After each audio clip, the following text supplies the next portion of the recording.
understand the situation here? Yes. Yes. Just a person, John, that is going to throw something upwards from a certain height, roof of a building or a house or whatever, and with a certain velocity, 32 feet per second. Then from that, we're going to start solving everything using calculus. First question, make a sketch of the problem. So you're going to find it better. In this case, for example, if I do a sketch, let's say that it's a building or a house or whatever, then the ground, and John is here. Well, that's done. Okay, that's done. Very handsome.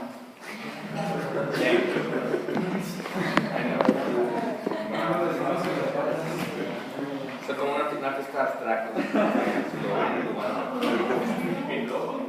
Okay. Fine. So John is going to throw something, a ball, upwards, that direction, and then goes to maximum height, and then it goes down. Okay? Just like that. In this case, for example, from my information, what do I have? It says that the initial height, the height is going to be 32 feet. And the initial velocity is going to be 32 feet per second. Okay?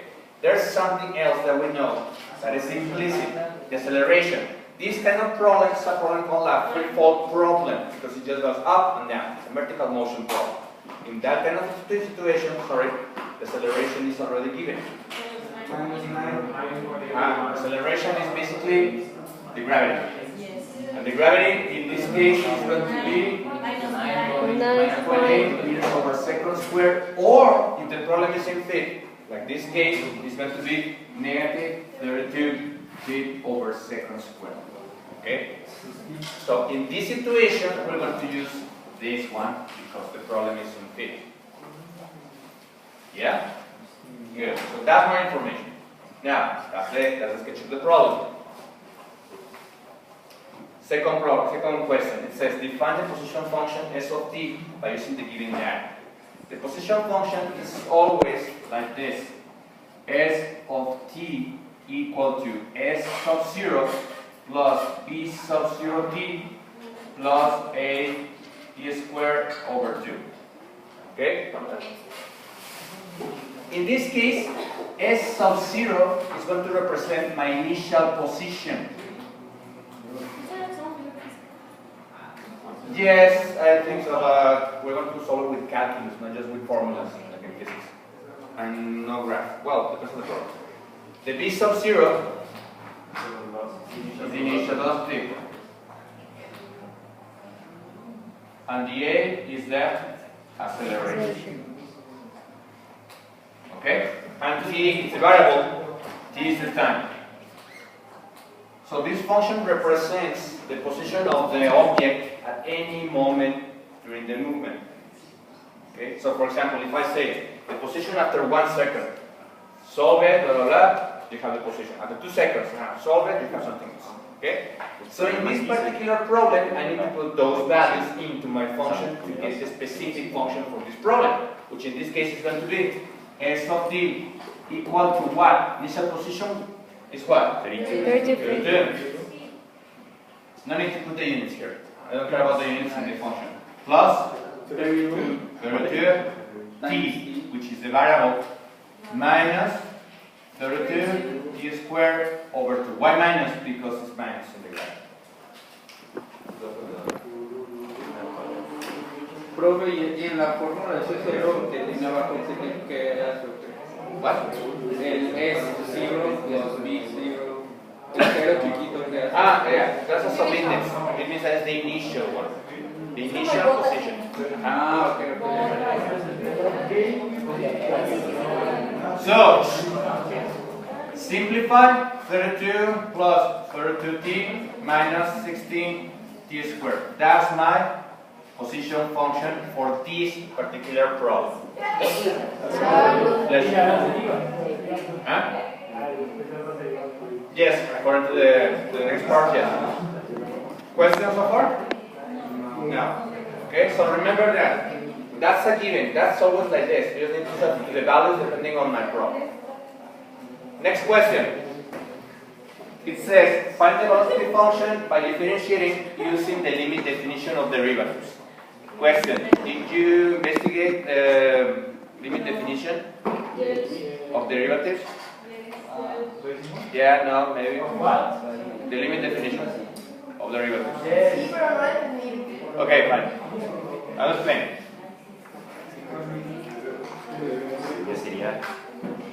Basically, a derivative is a derivative.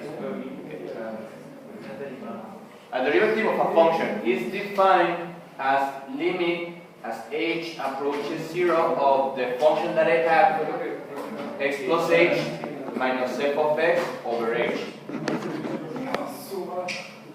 That's a formula. Yeah? There's a reason for that, and I'm going to explain that in class later, not right now. But still, this is the formula to calculate the derivative of any function f of x. Okay? So, how can I apply this formula for this particular problem? Okay? My function is this now. So what I'm going to do is, I'm going to apply this limit to that function. How? The derivative of the position, we put a little prime to say derivative, is the limit h approaches 0 of what? Of the function evaluated with the variable plus h. The variable is t, not x, so t plus h. So it's going to be 32 plus 32 t plus h minus 16 t plus h to the square minus the original function, which is the original one, 32 plus 32t minus 16t squared over h. In case you didn't get it, what did I do? I have my formula, I have my function. What I did is, in this first part, instead of every t that I have, I just put t plus h. Okay. You see? Yes. But you have t here, t here. So in the first part, in this part, I just put t plus h instead of t. And then minus the same original position function. Okay. Get it? So just add h. Yes, I didn't need to add h, but along with the variable that I have. That's what the formula means. Okay. There's a reason for that, and we'll see that later, but this is just right now. Okay, now what? This is a limit.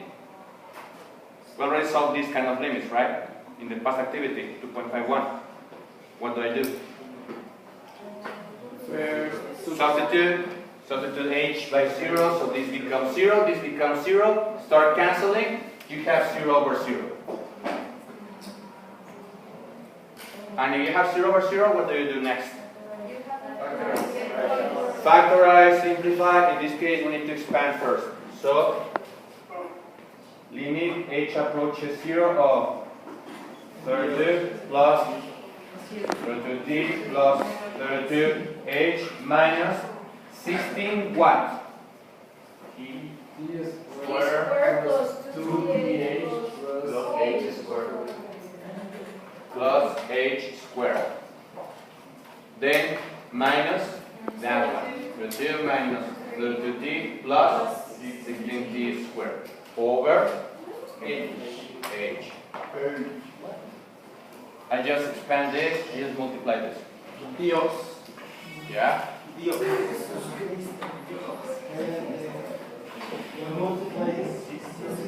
Yeah. No puede ser más, sí, más. No me lo puedo creer. Ajá. No me lo puedo creer.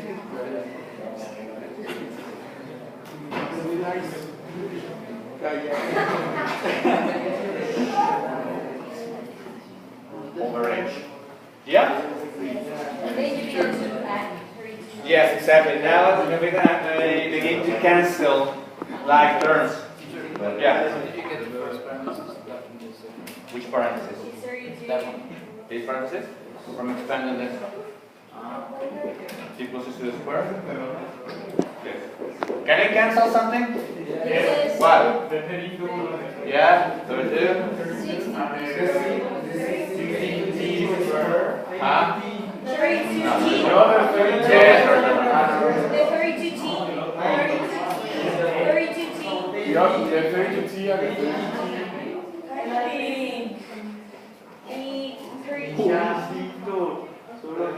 So, what do I have? 32 minus 32t minus 4.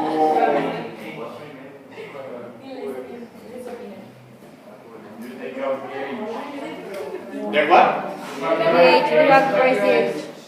Factorize h 32 minus 32t minus 16h over h. Simplify and let's evaluate from here. H becomes 0, so this becomes 0. So what's my answer?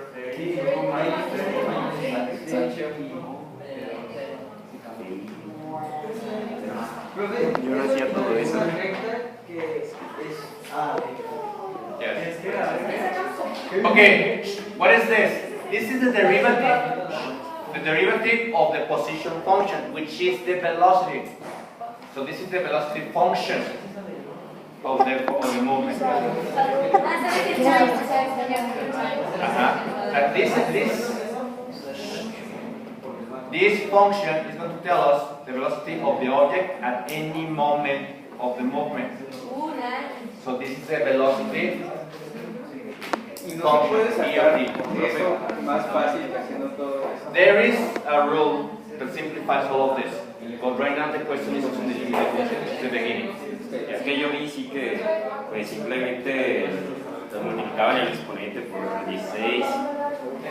Yes, La derivada de la constante 0. Okay, before I continue, you may have found that there are simpler rules than this in all of that. Yes, there are. But right now the question is using the limit definition. So you need to use the whole process. But later in the semester, we'll see the simpler rules and we're going to use them in the second partial. So. Es que la multiplicase 2 por 16. Me queda menos 32. Y el